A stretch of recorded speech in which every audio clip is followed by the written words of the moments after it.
time for the Ron and Brian podcast. Get ready to fill your ears with the latest news, politics, current events, and whatever else we feel like talking about this week. And now, your hosts, Ron and Brian.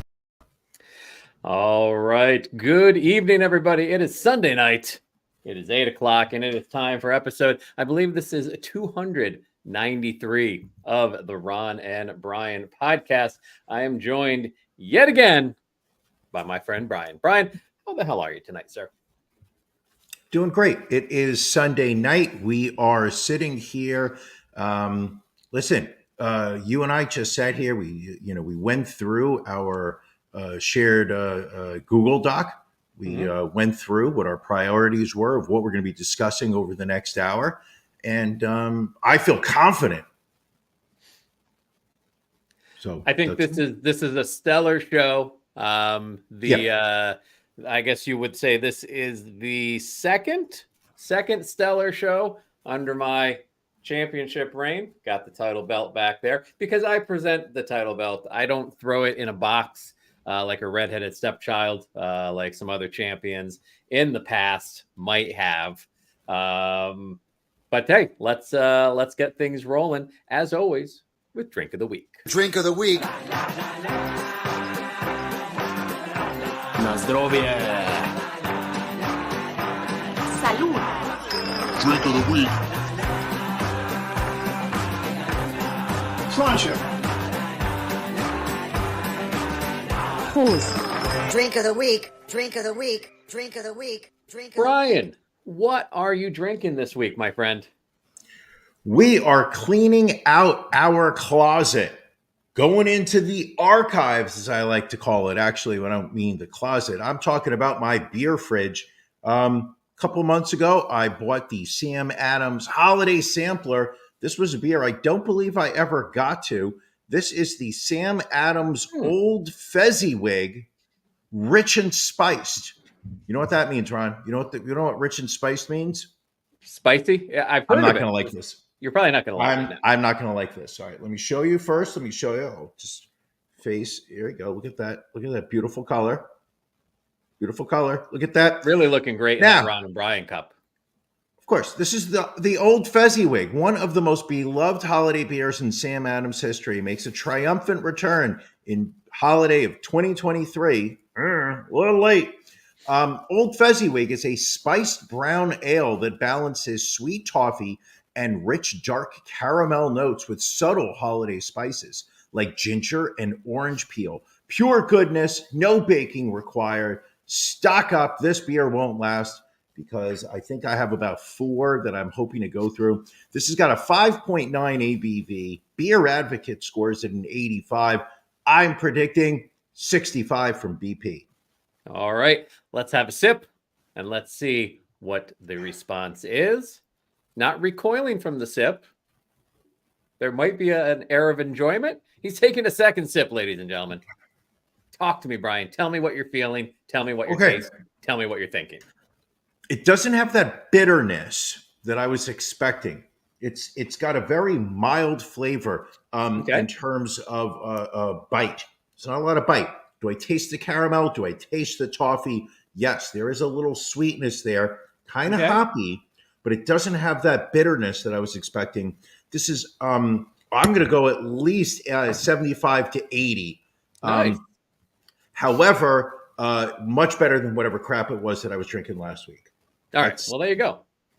That is a plus. I'm very proud of you. But more importantly, champ. Yes, sir. What are you drinking? Well, so one thing I've come to realize over these last couple of weeks as champion is the amount of, I don't want to say grift because grift sounds ugly, but the amount of swag you took from sponsors. Some may call it payoffs. Some may call it payola. I mean, that's really between you and your Lord and possibly the IRS. I placed a call and they may be touching base with you. But apparently one of our sponsors found out that I was now champion and they sent me a very unique product that they were going to send to you, but they felt my taste buds were refined enough to enjoy it more. These are the good folks at Empirical. and they recently came out with a distilled Doritos alcohol. This is vacuum distilled Doritos nacho cheese. It is a limited release. People have said, asked me, is this tequila? Is this gin? It's not. It literally says on the bottle, uncategorized, because they just created it out of grain alcohol and Doritos nacho cheese. So I'm going to bite the bullet. I'm going to do it two ways, Brian. I have a shot here, of course, in an official Ron and Brian podcast shot glass. It really no scent to it. I was thinking maybe because of the nacho cheese, you'd get a little bit of the Doritos scent, but I'm not getting an alcohol scent. It's 42% alcohol, so it's going to have a little bit of a kick. Let's see how this goes here. All right, so the shot goes down. Not sipping it. What are we talking here? What do we got? What's the flavor profile? Oh, wow! Okay, for those that are listening to this on audio, Ron took the shot all down at once, like a champ. It takes a while because the man's the champ. Then he sat there, looked stoic. I would say looked stoic. There it was, and then I'm going to say a solid 3 or 4 seconds after he swallowed, suddenly the recoil, the cringe kicked in. Ron, walk me through this. What did you just experience? So I took the shot, and it just tastes like just regular alcohol for a moment. It tasted like flavorless alcohol because you got the burn of the alcohol. And then all of a sudden, the corn tostada taste kicks in, like you had just eaten like a mushy, like imagine you had taken a Dorito and left it in like water and let it get all mushy. That taste hits you. So it says the flavor is nacho cheese, corn tostada, umami, and a hint of acidity. I definitely got the corn tostada, and it hit me in all sorts of bad ways. It does say you can serve this neat or over ice in a margarita or a Bloody Mary. Tastes like the real thing. Experience the indulgent flavors of your favorite snack in a liquid form. The spirit opens with umami and tangy aromas of nacho cheese, moving to the deeper corn-forward flavors of the chip to finish on a soft, salty note. Definitely very corn forward. So let me try it on ice and see. Oh my God! If that's going to make it any better. Okay, so now he's going to have it chilled. It's been watered down a little bit. Shots, sips down. So the first part of it, the first part of it is better cold. Okay. And then, this is a whole different experience cold. Now I'm getting the nacho cheese. All right, now let's talk. Cheese. So I don't hate it cold. I would not do a shot of this at room temperature ever again. It's an unfortunate. Okay, hold on. It's hold on. But see, now you're suffering. Now you're suffering.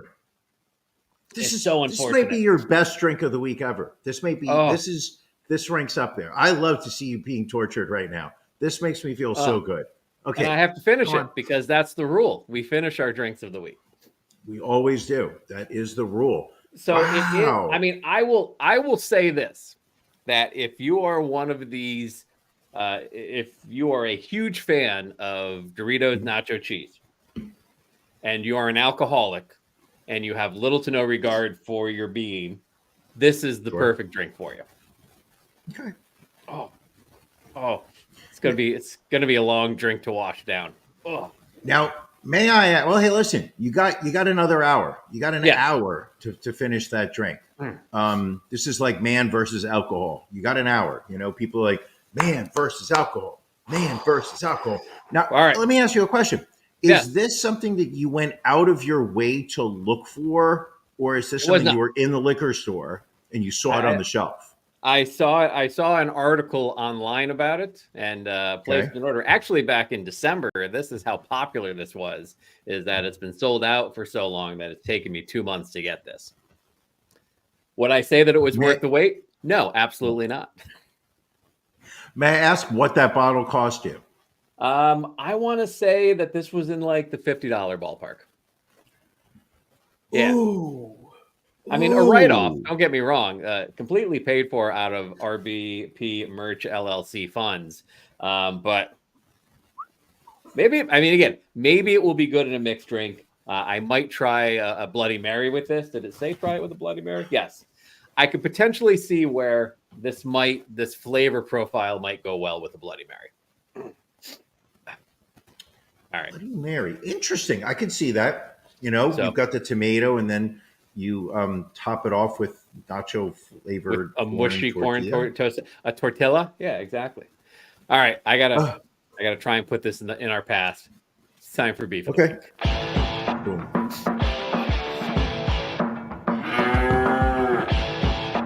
Ron and Brian's Beef of the Week.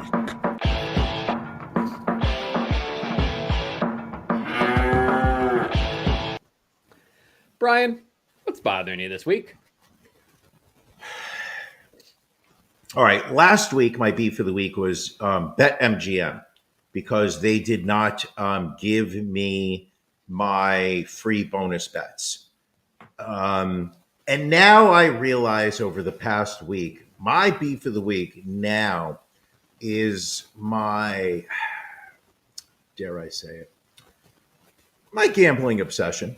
It's not a matter of, addiction. Addiction, if you were to look up the term addiction, I'm going to look it up right now because I'm going to argue I do not have a gambling addiction. Definition is the fact or condition of being addicted to a particular substance. Well, what the fuck? See, you know what? New beef of the week. When you look the word up in a dictionary and that word is the main word in the explanation, I fucking hate that. Now we're going to look up addicted. Physically or mentally dependent on a particular substance and unable to stop taking it without incurring adverse effects. Okay. I think that I've opened up DraftKings. I'm good when I'm at work. There's during the daytime, there's nothing going on except English Premier Soccer, which sometimes starts as early as 7:30 in the morning or, got a game at 3:00. Then I'm looking at. But I would say that I opened up DraftKings, and they're not a sponsor yet. Okay, people at DraftKings, if you want to throw us some bonus, we'd appreciate it. I think I opened up that app probably about 50 to 75 times today. Constantly checking to see how my bets were doing. Would you be willing to take a quick 20-question test to see if you're a compulsive gambler? Yes, I'd be happy to. Did you ever lose time from work or school due to gambling? Yes. Has gambling ever made your home life unhappy? If you have to think that long, I'm going to say yes. No, I'm going to say that I'm going to say that at the end of the Super Bowl, when it was in overtime and the Chiefs were rolling down to score that touchdown, the gambling did cause me to make my living room a little uncomfortable. So I'm going to say yes to that question. Did gambling affect your reputation? No, I think my reputation was pretty shitty to begin with. So fair point. I'm going to say no on that one. Have you ever felt remorse after gambling? Of course, all the time. Every loss. Did you ever gamble to get money with which to pay debts or otherwise solve financial difficulties? Absolutely not. All right. Did gambling cause a decrease in your ambition or efficiency? No, I'm not. I'm definitely not efficient, and I know that I lack ambition. So I'm going to say no to that question. All right. After losing, did you feel you must return as soon as possible and win back your losses? Yes. I mean, if you're opening the app 50 to 75 times after a win, did you have a strong urge to return and win more? Yes. I was looking last night after winning the Brooklyn Nets Minnesota Timberwolves game. I was looking to see what was available to gamble with. It was probably, I would say, close to midnight. All right. There was nothing. Did you often gamble until all your money was gone? No, never. All right. Did you ever borrow to finance your gambling? Never. Have you ever sold anything to finance gambling? Nope. Were you reluctant to use, quote, gambling money for normal expenditures? No. Did gambling make you careless of the welfare of yourself or your family? Careless about the welfare? Like, what are we talking about? Like Like you texting and driving, or like these guys that like leave their kids in their car when they go into like a casino. no? But I would say that I was in a supermarket earlier with my lady, and she was walking from one aisle to the next, and I came to a complete stop because I needed to mirror a 3-person parlay in the Oklahoma Thunder Houston Rockets game that somebody had forwarded to me. And I needed to look up the 3 different players that were involved. And then when I picked my head up, she was like 4 aisles down and very annoyed at me. So I'm going to answer yes to that one. All right. All right. Did you ever gamble longer than you had planned? I'm still gambling. So the answer is yes. Have you ever gambled to escape worry, trouble, boredom, loneliness, grief, or loss? You had me at the first at boredom. Yes. The answer is definitely yes. Have you ever committed or considered committing an illegal act to finance gambling? Does sucking off a homeless man behind a dumpster for the $5 he has in cash, is that considered illegal? I think that's an act of love. I'm going to put So no then for you on that. That's a no. Did gambling cause you to have difficulty in sleeping? I'm going to say I have woken up at 3:00 in the morning to check the late scores and then put the phone down angry because I lost them and got, but I've been able to go back to sleep. But the idea is that when I woke up, I didn't immediately go back to sleep. I stopped, opened up my phone, logged into DraftKings. So I'm going to answer yes to that. All right. Just a few more here. Do arguments, disappointments, or frustrations create within you an urge to gamble? No, Okay. no. Those are all the result of the gambling. Did you ever have an urge to celebrate any good fortune by a few hours of gambling? No. All right. And finally, have you ever considered self-destruction or suicide as a result of your gambling? I'm going to say no. I'm going to say no. All right. I mean, I have been, yeah, no, the answer is there. No. So you answered yes to 9 out of 20 questions. Most compulsive gamblers will answer yes to at least 7 of these questions. 7? So See, you, I'm going to go with to a good point. She put Allie hit it. Why do you keep taking it down? This sounds like a compulsion. I was trying to put it addiction. up. So this is good. So I mean, yeah. This isn't looking good. I mean, I guess it's not great, but it's not bad, I guess. All right. Okay. All right. Well, yeah. So that's my problem is that I realized today that I am looking at, and I'm still up since I first downloaded the app. What was it? 3 weeks ago when you Right. told me about your ability to play blackjack. I think I'm up over $300. Okay. I put in an original $25 investment. I have already taken it out, and I still have over $300 sitting in my DraftKings account. So I'm going to say, obviously, it's not affecting me financially, but You're playing with the house amount money of at this point. yeah, absolutely. But the amount of time I'm spending on it is concerning to me. All right. Well, we'll keep an eye. Ron, Yes. Ron, what's bothering you?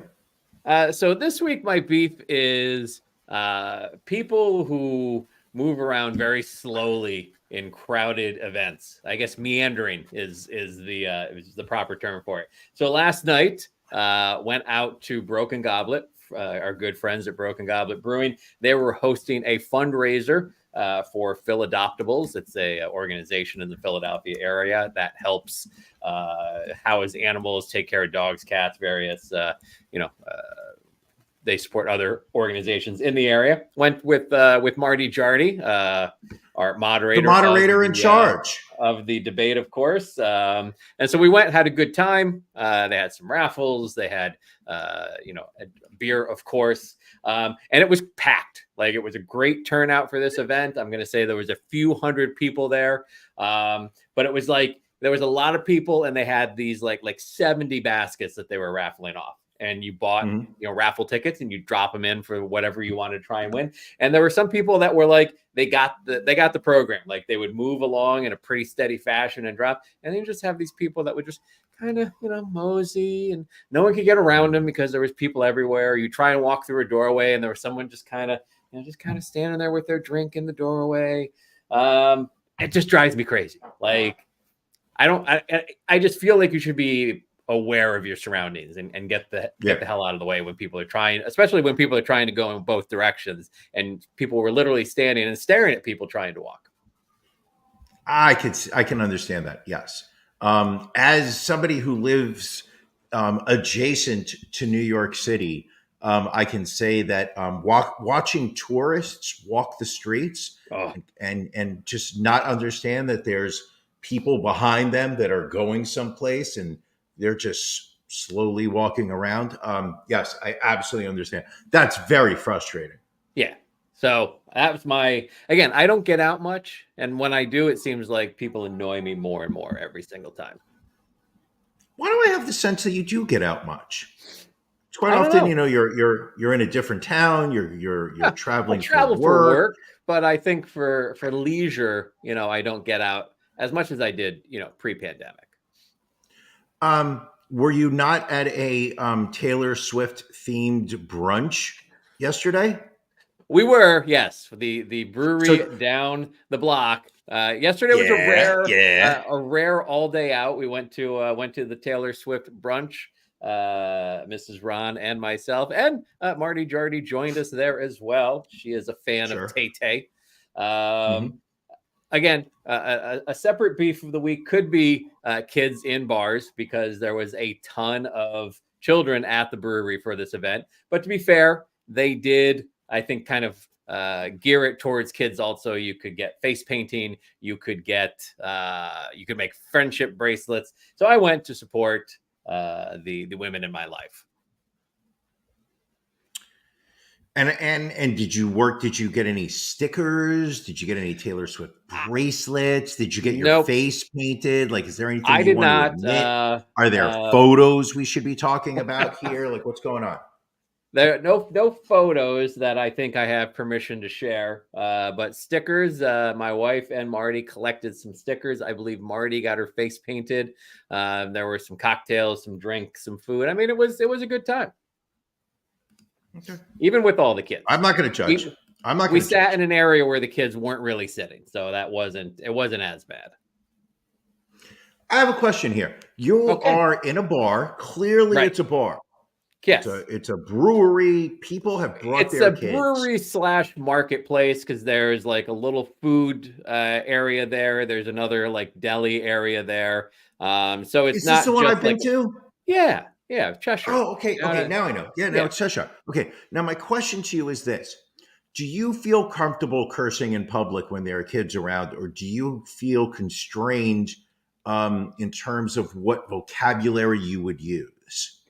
I think maybe I'm a little more aware of my vocabulary. Did I need to have conversations with the two ladies I was with about their behavior at times and how perhaps it may not have been appropriate at certain periods of time? Well, I mean, rolling up $1 and snorting cocaine off of a table at a bar is just not okay. I mean, of course, I think it was more at one point. One of them flipped their legs up and wrapped their legs around the back of the other one's neck, and I was like, "This feels uncomfortable with 5-year-olds around." Yeah, I'm going to agree with you on that. That's not a good look. But that's all right. So what do we got this week, Brian? We've spent almost half an hour on the first two segments, but let's get to our stories of the week, because I especially like your story of the week. I saw it, and then I saw you had put it down that you wanted to talk about it, and I was like, fantastic, because this would also qualify, I think, for fuck around and find out. But it's your story of the week, Brian. So hit us up with what you got. Okay. Do we have a photo? And when I say do we, I know the answer is yes. Do we have a photo of Aaron Feenstra and his wife, Anissa? So her name is Anissa Feenstra. Okay. Now look at them. They look First off, they look painfully white. So before we judge them for their actions, can we judge them at least on their appearance? This woman, Sure.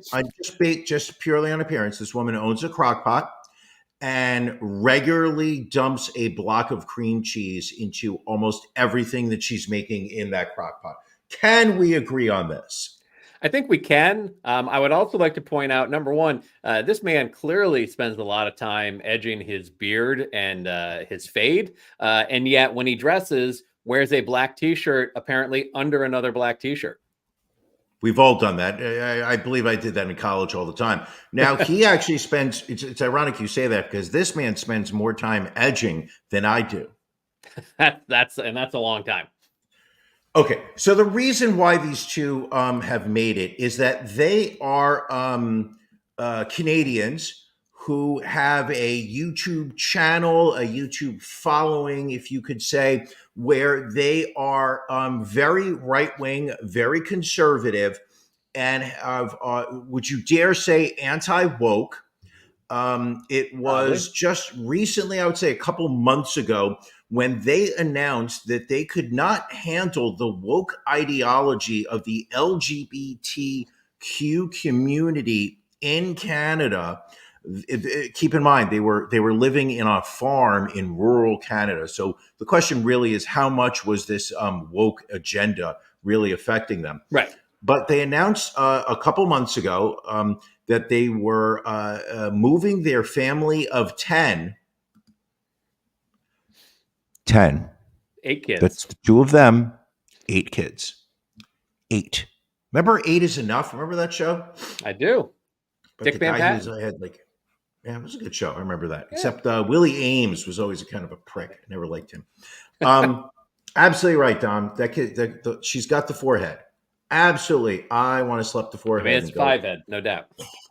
That's a 5 head. So they announced that they were going to sell their farm in rural Canada. They were going to move their family. Where? Where do you go when you want to avoid the woke ideology?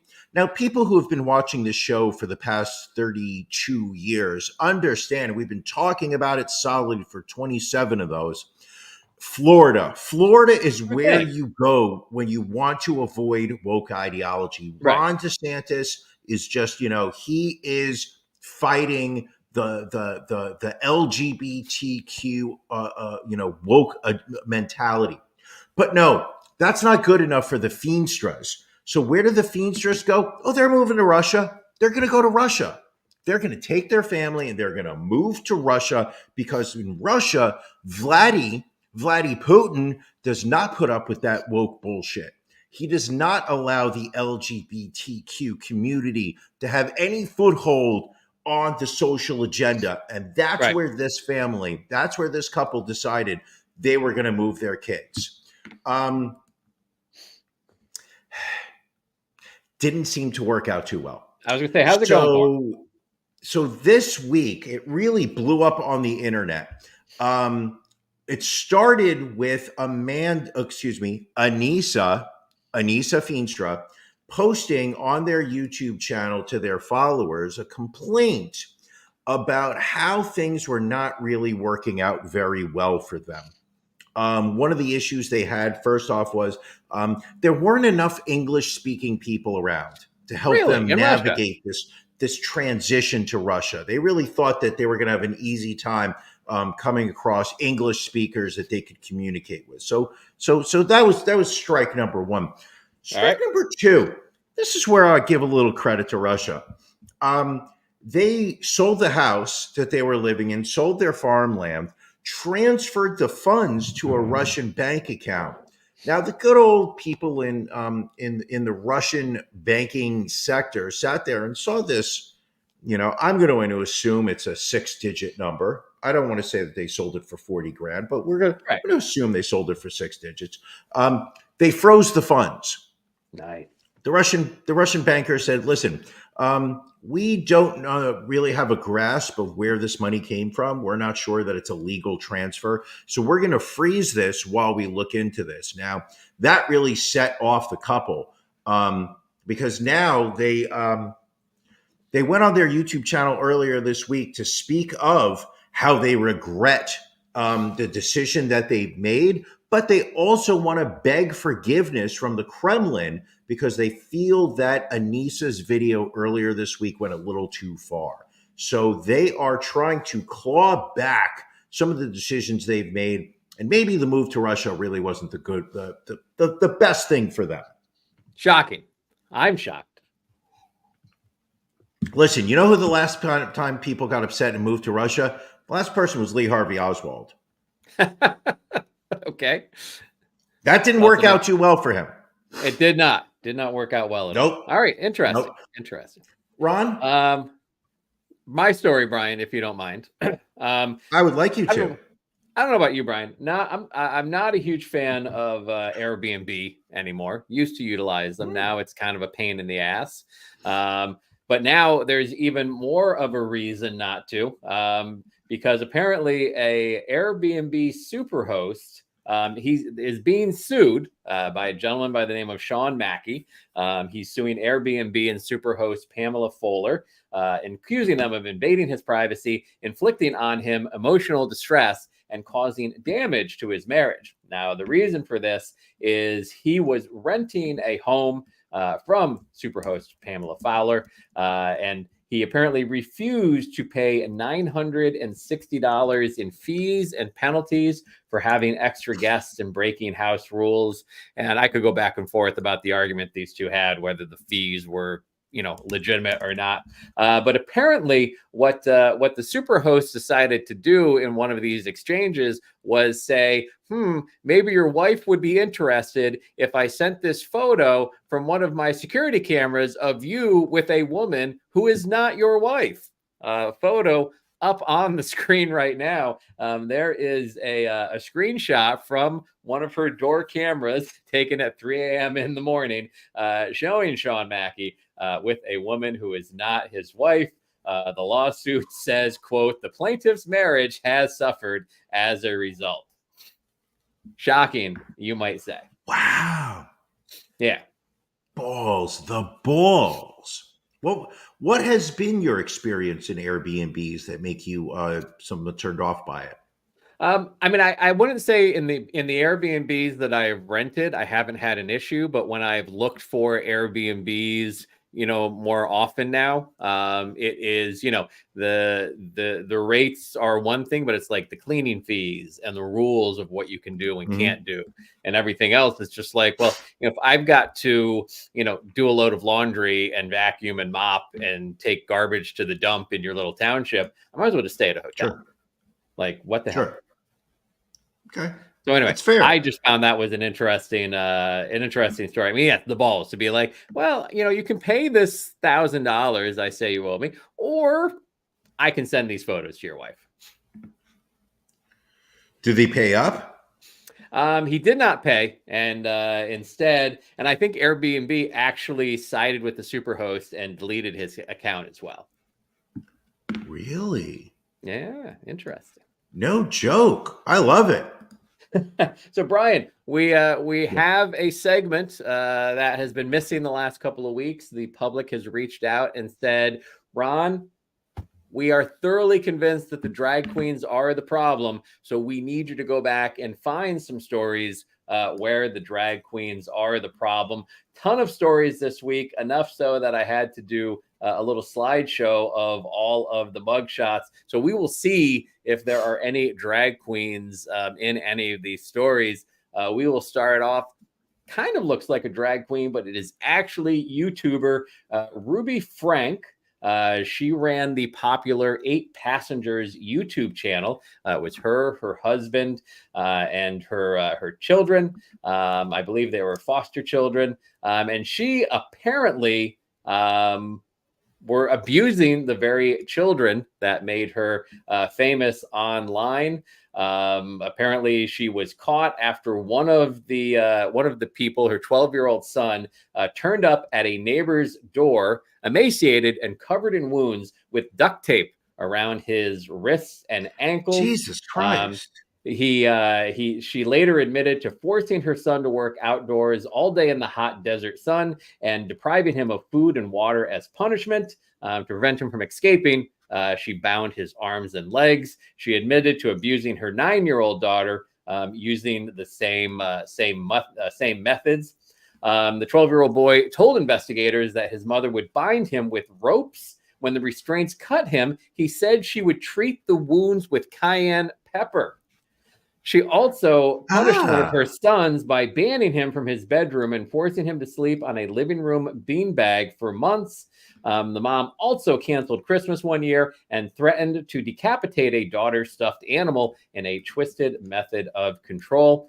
She has pled guilty and now faces a potential sentence of up to 60 years in prison.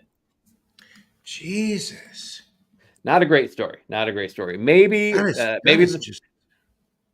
next one will be a drag queen. Let's see what we have here coming up next. No, Brian, this is actually a retired Catholic bishop who has been charged with sexual offenses, including child abuse in a remote part of Australia's northwest. Christopher Saunders, age 74, will appear in the Broome Magistrates Court next week, where he had actively served as a cleric for 45 years. He has been in police custody since police detectives charged him with 19 offenses, including indecent assault and indecently dealing with a child. The allegations date all the way back to 2008. Fucking gross. The drag queens, Brian. It is the drag queens. Let's see what we have next here. Nope, sorry. Former firefighter, Brian. This is former Wetumpka, Alabama firefighter. He has been sentenced for committing multiple sex crimes involving 2 underage girls. John Cole Carter was arrested in June of 2023 on charges of child pornography, sexual abuse, and electronic solicitation of a child after a victim's father filed a complaint with the local police department. According to the district attorney, Carter sent and received obscene images from the underage victims over the course of about 6 months. He has pled guilty to all 5 charges and has been sentenced to a total of 30 years in prison. Jesus.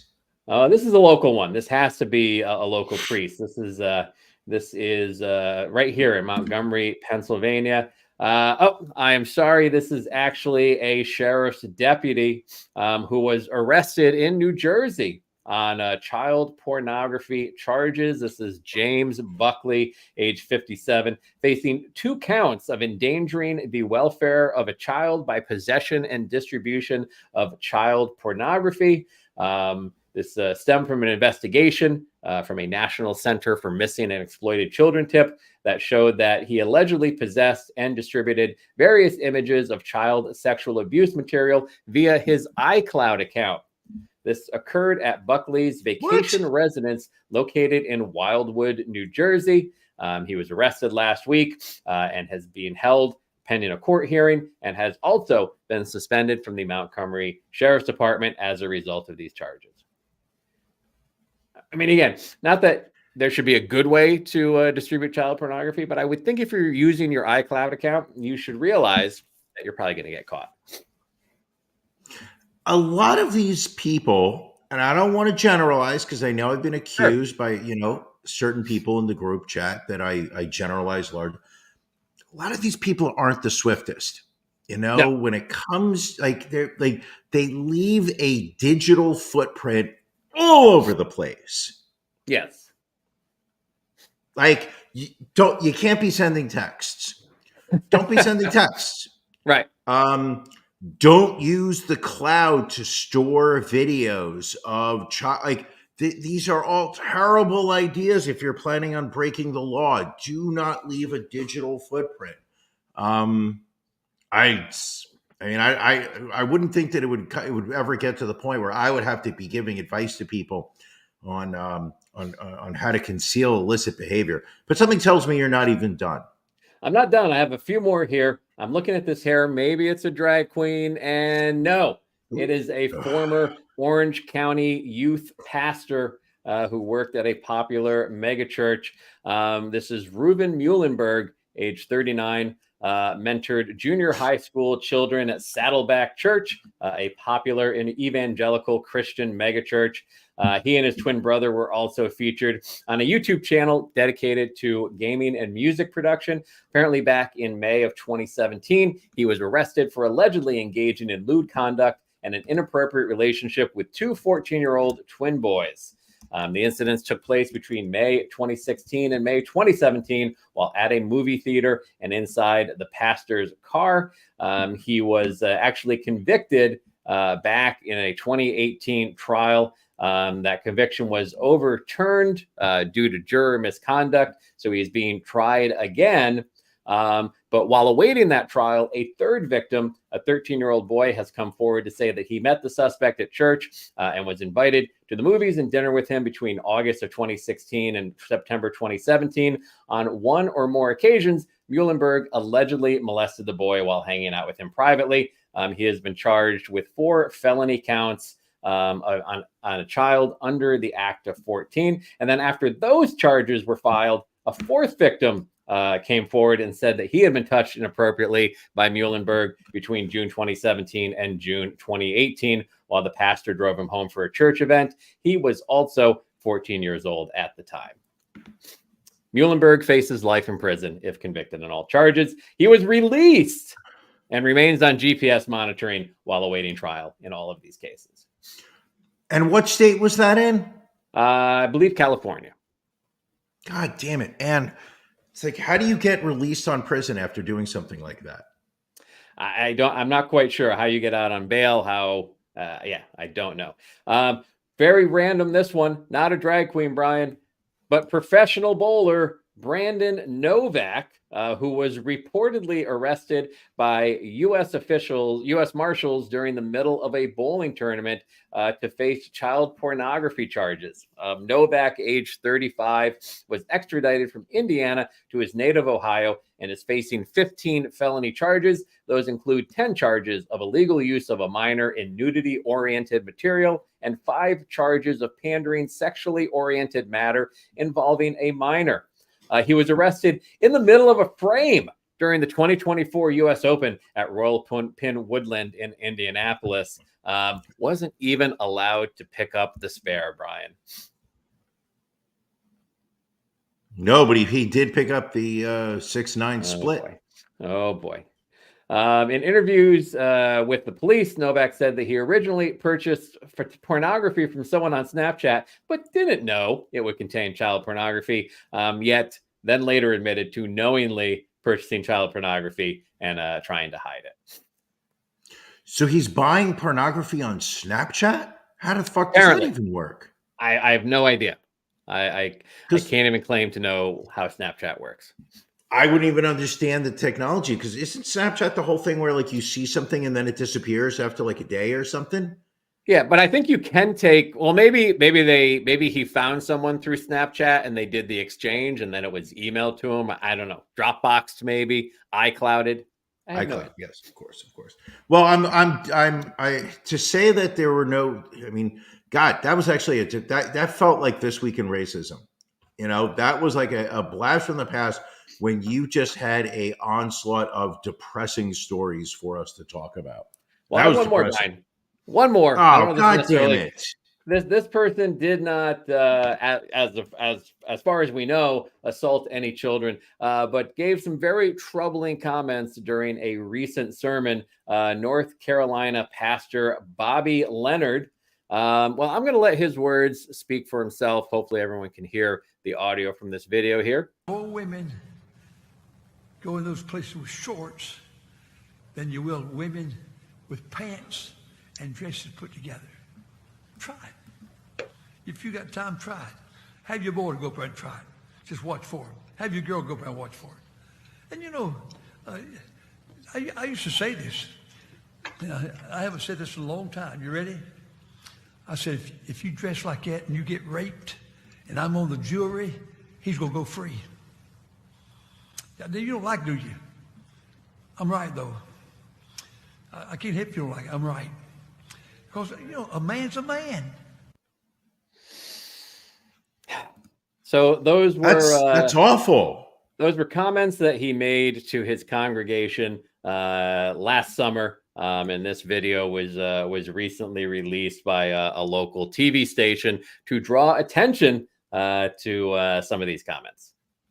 So now, obviously, there is a call for him to resign from the church, but absolutely ridiculous.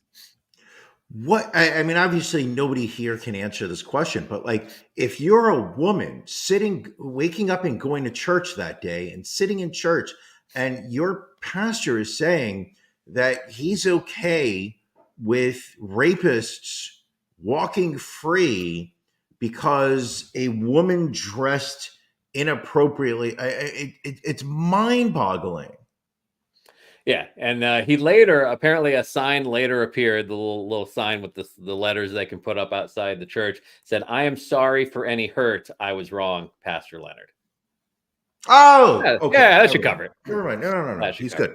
He's good. Yeah, no. Great comment from Allie. If a man was a man, he wouldn't need to exert a BS power play. Very true. Speaking of power play, I should see. Speaking of power plays, I should see how my NHL bets are doing. Maybe you can save that for later. Save that for a little later. I don't even have any NHL bets tonight. Anyway, what else do we have, Ron? I feel like we've got some gold. We do. I mean, I've got one more video clip, and I think not for about the drag queens, but we had a video clip last week of a police officer just randomly firing multiple shots at a police car because he heard an acorn and thought it was a gunshot. So this is in Houston, and this is police body cam video coming out of Texas. It was released this past Tuesday, shedding light on an officer's near fatal shooting of a woman. This woman who was shot in her own apartment.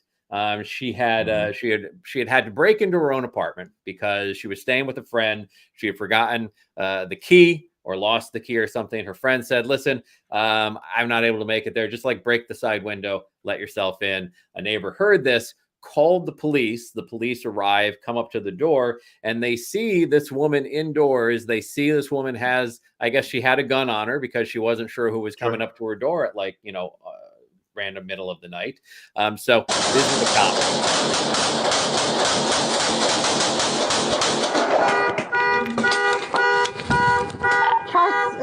Shot fire.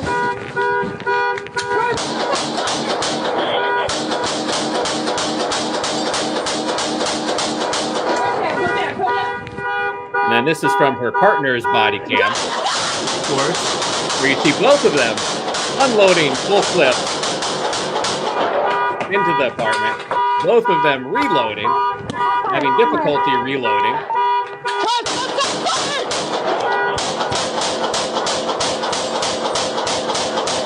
Where's that? Go down. So inside that apartment, Ebony Pouncey was hit multiple times in the leg, torso, various places. She said that she had grabbed her gun and ran to the door because she heard a loud banging at the door. And then that was when both officers opened fire. Literally just shooting indiscriminately. Yes. Like I always felt like the whole idea of gun training is to shoot with intention, aim for something specific, not just what. Like seriously, like when I played Grand Theft Auto, that's similar to how I shot things. It literally was just like, how many bullets do I have? I'll just use all of them because I'm trying to like not die at this moment. Just wild, utterly wild. I mean, did she step on an acorn? Is that what she did not? Was? No word on that. I mean, I have not fired a gun many times in my life, but anytime I've gone to a shooting range, like the big advice they give is, make sure you can see what it is you're shooting at. Like you just don't randomly fire a weapon at somebody. Yeah. Now we've got 2 weeks in a row where cops are just, treating it like duck hunt, just fire. I mean, it had to be 40 shots between the two of them. Woman's lucky she wasn't killed. That's just nuts. Let's see what other Absolutely nuts. stories. Okay. What other stories do we have this week? We have this story coming out of Indiana. There is a transgender inmate serving a 55-year sentence for killing her infant. She is suing an Indiana prison chaplain for allegedly refusing her right to wear a hijab before rejecting her identity as a transgender woman. This is a mugshot here of Autumn Corteleone, also known as Jonathan C. Richardson. She is serving her sentence at the all-male state prison, Branchville Correctional Facility, where she confined to only wearing her hijab in her immediate sleeping quarters. Apparently, she can have it in her sleeping quarters. The chaplain does not allow her to have it in the chapel. So that now she is suing. And this is a tough one because when you're serving 55 years for killing your infant, I don't know. Is it wrong of me to not be overly concerned with your rights at that point? Well, I think you need to be sensitive. I mean, a human is still a human, correct, Ron?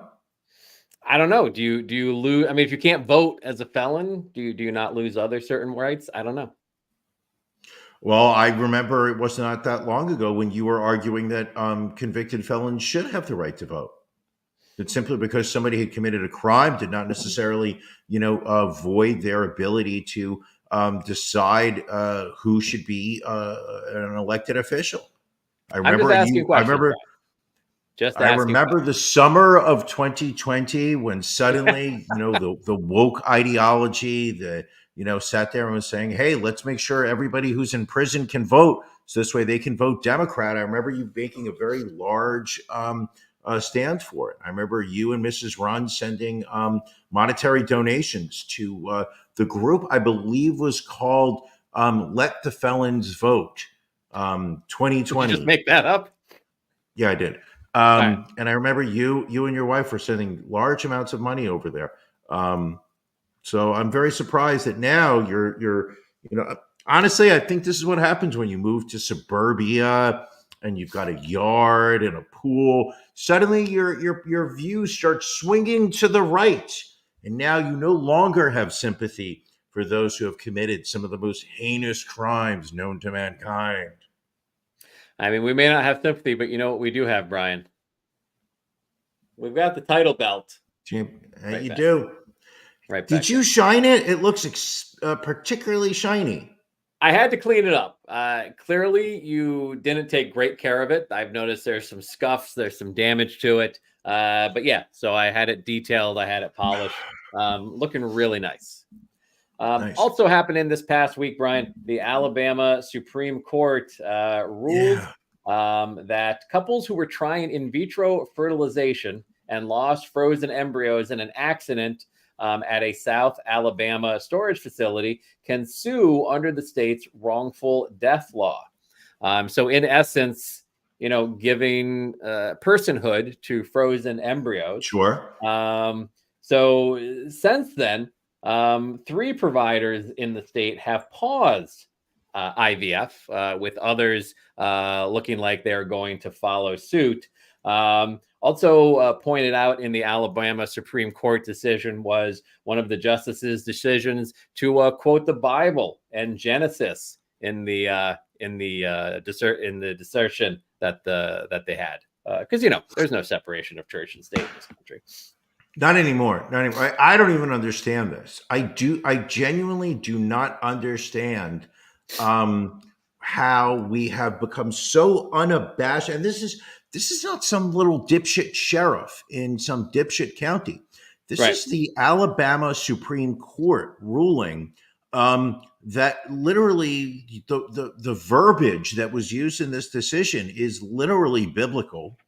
In reference, there were more references to the Bible than there were to the U.S. Constitution, and it is incredibly scary to me that we have reached a point in this country where our politicians and our justices are using their personal beliefs to enact policy, and it's And there are multiple, stories coming out of Alabama where couples who are going through in vitro fertilization treatments now are being denied continuation of that program because their healthcare providers are unsure what the legal ramifications are in continuing this. Right. Because apparently, during this process, if there is an embryo where they feel that there is a potential birth defect or a genetic condition, they typically destroy those embryos because you don't want to have IVF in that instance. So, these hospitals are like, well, if this is the case, I mean, again, this was an accident. 3 families sued this fertility clinic and the hospital because their embryos were accidentally destroyed. But could this be taken to a broader context where if they're given personhood to a frozen embryo, do they need to be worried about being sued for murder, for malpractice, whatever it is? I mean, again, don't have the disillusion that these fertility clinics are not in support of what the Supreme Court is saying. They're just more concerned about it from a financial aspect. Sure. And so the ironic flip side of the coin is that now they have impacted an $8 billion business, a majority of businesses which fund Republican politicians and Republican PACs and things like that. So now the ironic thing is the GOP has started to cater so much to the religious right that now it's coming around and biting them in the ass politically. And the hypocrisy of some, the politicians, Nikki Haley, came out and initially said, oh yeah, no, I'm for it. And then everybody was like, well, that's interesting because your kids were conceived through IVF. And now these families in Alabama can't because, they're shutting no down. way. Then she had to kind of step her comments back after she saw the backlash that is coming out. So yeah, I mean, Janelle hit it on the point. I mean, Alabama doesn't focus on education where they're close to the bottom in the country. They don't focus on infant mortality or maternal mortality when giving birth. Don't care. Which again is in the lowest 5% of the country. They're one of the red states that is so poorly mismanaged that they take so much federal tax from the federal government. But let's have states' rights. Yes. And again, I'm challenged. I feel bad for these families that, are unable to continue these treatments. But I also, this is the government that these folks elected. Like it's difficult to feel bad when everything that's going on in Alabama is a result of the way that people support their local and statewide political politics. Sure. Is this story not the ultimate fuck around and find out? It might be. I mean, we'll have to see how this all plays out. But it may be. You know what else the Supreme Court should decide is illegal, Brian? What? Doritos, alcohol, by empirical, should be outlawed. $50 for that bottle is that to me is the equivalent of a woman walking around outside of a bar wearing shorts. And another that is just very absolute great conversation. Another great comment about Alabama. Ironic from a state that has such a high number of executions. They just executed a guy with nitrogen gas because they couldn't get the regular drugs. So they're like, let's try and kill this guy with nitrogen gas. Did he die? Oh, he died. Yeah, he died a painful death. All right. So again, did he deserve it? Very on brand. Very on brand in some of these red states where they care more about the children before they're born. After they're born, who gives a fuck? Fuck them. It's funny how we used to trash the Taliban for believing in going back in time to, dragging Afghan society from modern age back to, 1,500 years ago where they wanted it to just stay. And yet you are looking at states like Alabama, which are kind of doing a similar approach here in America, which is, the Bible says we should be doing this, so let's do it. What are the consequences of this? Fuck it. We don't care. Let's just do it. Feels good. Feels good to be able to say this is what God wants. But it's going to cause more people to be miserable. Okay. It's going to cause more people to be harmed. okay, it's going to be, it's ludicrous. And yet it just keeps going on and on. Yeah. Speaking of fuck around and find out, we do have two stories that fall under this. First, My Pillow CEO Mike Lindell. Yeah, you hate to see bad things happen to good people. But he was ordered by a judge to pay a man the $5 million reward he promised at the Prove Mike Wrong challenge about the 2020 election. This goes back to a cyber symposium that Lindell hosted back in 2021, challenging attendees to prove that data he provided, quote, unequivocally does not reflect information related to the November 2020 election. Robert Zeidman, a Republican who voted for Trump, has testified that the files he was given as part of the challenge seemed to be random numbers and letters.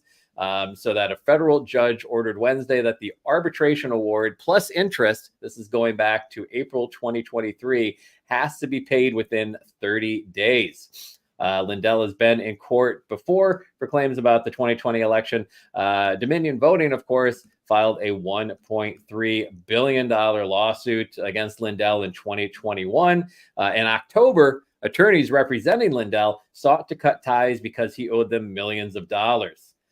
Lindell confirmed at the time that he is out of money. This is what I don't get. I look at guys like Lindell and Giuliani. Like, you have regular people out there that, like, if they don't pay their Visa bill, they go to jail. But these guys who owe millions and millions of dollars somehow still manage to keep walking around. Yeah, I know. Well, that is the problem with our legal system. Is that there really is very little follow through, and it gets dragged out over the years with appeals.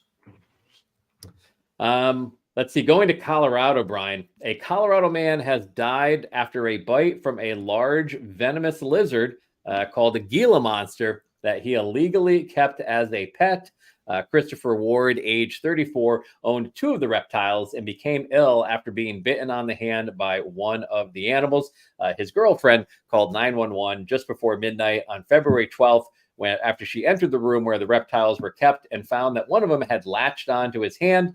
He immediately started showing symptoms, vomiting several times before he passed out, and his breathing stops. He was taken to a local hospital where he was put on life support and later declared brain dead, dying on February 16th. What kind of animal was that again? A Gila monster. So it's a type of lizard. What is a Gila monster? It's a type of lizard. Let me see if Matt can pull up a photo of a Gila monster real quick for you. Oh God! They're kind of cute. I could see why someone would want to own that. Hold on, let me put it up on the screen here. Nope. No. There is no reason why anybody should want to own one of these. Absolutely not under any circumstance. I mean, people I can see people have, snakes. I mean, I owned a tarantula when I was a kid. But I think, again, if you're owning an illegal reptile and it bites you and it kills you, I'm not going to say you had it coming to you, but he fucked around and he found out. He fucked around and he found out. Am I right? You've never been less wrong, Brian. I will say that. Never been less wrong. Thank you. And you want to talk about Major League Baseball uniforms because it's spring training. Everybody's reported we're seeing some really competitive spring training games out there. I think the score of the Blue Jays Phillies game the other day was like 15-14. But I think is it the company Fanatics has now gotten the contract to make the Major League Baseball uniforms, and they're getting dragged across social media because they look, cheap. The stitching, the size of the letters, the numbers, the logos, the pants look see-through. You can see the shirts tucked in. Brian, you are our senior MLB uniform and jockstrap correspondent. Yeah. Fill us in on what's going on here. Listen, baseball is a for-profit organization. They do have the anti-sex something waiver from Congress where they are allowed to run a monopoly of professional baseball. And what they did this year was they switched the manufacturer of the uniforms over to Nike/Fanatics. So this is Nike is involved in this. Now, listen, one of the things we absolutely understand from a marketing perspective is just how important uniform sales are to the bottom line of any sport, any team, players, whatnot. If you walk into the NBA store on 6th Avenue here in Manhattan, the number of jerseys that are for sale, how many teams nowadays have like 3-4 different types of jerseys? Oh, they're wearing their home alternative jersey. They're wearing their away retro jersey. Right. They're wearing their City Connect jersey. These are all attempts to make people go out and spend more money on merchandise. So this year, Major League Baseball they awarded the contract to manufacture baseball uniforms to this company called Fanatics, who have been primarily known, in my opinion, for making the large, isn't it like the fat heads? Didn't they make the fat heads of people you could stick up on the wall? That was like I'm a not sticker. sure. I think that was Fathead. I could be wrong. But these uniforms are terrible. First off, the font is less than professional. It's a lot smaller than in previous years. And then the pants. The pants happened. People started paying attention to the pants as players started playing in these spring training games earlier this week. And what were we seeing? We were seeing that you could actually see through the pants to see where the shirt was tucked in. Some players were photographed sitting down, and the material was bunched up in the crotchal region such that it appeared you could see male camel toe going on. It's embarrassing. This is baseball. Football season has ended. College football season has ended. People are playing basketball, but the world is looking to Major League Baseball as they start their 2024 season. And to have these guys up there in little league style uniforms is an embarrassment to the sport. Bush League, absolute Bush League, without a doubt. Let's hope they get their shit together before the season. All right. Well, you know what tonight is, Brian? It is time Pajama for party. Our pajama party. We will often mention to you the value of hopping on our Patreon and subscribing. If you go to ronandbrianpodcast.com, you'll see that link in the upper right-hand corner to become a patron. Because when you join at the $10 level or higher, you get an extra half hour of content after this podcast each and every week, with the exception of the final Sunday, which is our pajama party, where we have a 1-hour show and we have our Patreon subscribers come on live with us.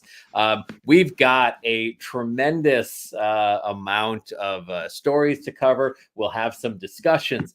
We've got a story about a woman who refused to leave a tip because the waitress called her husband sweetheart. We'll discuss that. We're going to discuss that. A woman who drove 8 hours to her colleague's wedding to be turned away from the reception. We'll talk about that. We've got sexy stories. We've got OnlyFans stories. We've got follow-ups on OnlyFans stories. So it is, there's a lot of sexy, saucy content that we can't put on that YouTube doesn't like. That's why we have to have the banner say F around and find out, because we can't type out the F word and have us appear on YouTube. If you want that kind of content, again, $5 gets you started. You'll get the audio the next day, but just $10 a month. The cost of, I mean, what do you spend? You spent $10 on Tulsa today to win, and they lost to UAB. So how much better would that $10 have gone going to a Patreon subscription? Not only that, it would make me feel so much better to have that $10 going towards the Ron and Brian podcast Patreon, because I would be getting value for that. I would not be getting heartbreak. I would be getting entertainment. I would not be getting loss. I would be getting a win. I would feel good. Not only am I not just throwing my money away to online gambling, but I am helping with that $10. I would be helping a podcast that is, provides an hour of free entertainment every week. And you know what? It's free to the public, but it is not free to the host. Ron and I, we are out of pocket every year, every month, every week. This banner that is running below, we pay 47 cents every time it has to loop. Web host if I told costs you money. how much it costs to get that belt polished up this past week, it went out of my pocket. I know I'm never going to get that money back from him. So this is everything goes back into, just like on Shark Tank, people talk about the money goes back into the business. Sure. All the money goes back into the business. So go to our website, ronandbrianpodcast.com. Click the link in the upper right hand corner that says, right here. It says become a patron. Join it. For $10, you get the link to come on the show with us. It's crazy. It's absolutely crazy. Anybody who is watching this right now and has not joined our Patreon, go do it right now. You will feel better about yourself. In fact, we can we don't usually, maybe we should do this. We point it out to people where it actually is. Here's our website. Sure. You just see it up here. Become a patron. Look at it. Just click on that. I mean, there's our web store. There's our blog. There's FAQs. You can contact us. You can find out more about us. But please join the Patreon. Help support all things Ron and Brian. Anything else this week, Brian? I think this has been another fantastic episode, and I am looking forward to After Dark. I can't wait for After Dark. I love pajama parties. I absolutely love them. Catching up with all of our patrons, it's a fun time. All right. Well, Patreon folks, we will see you in about 19 minutes. Everybody else, we will catch you next week. Thank you for joining us on the Ron and Brian podcast. We're live each week on YouTube, Facebook, and Twitch. You can find prior episodes, links to our social media, and everything else Ron and Brian at ronandbrianpodcast.com.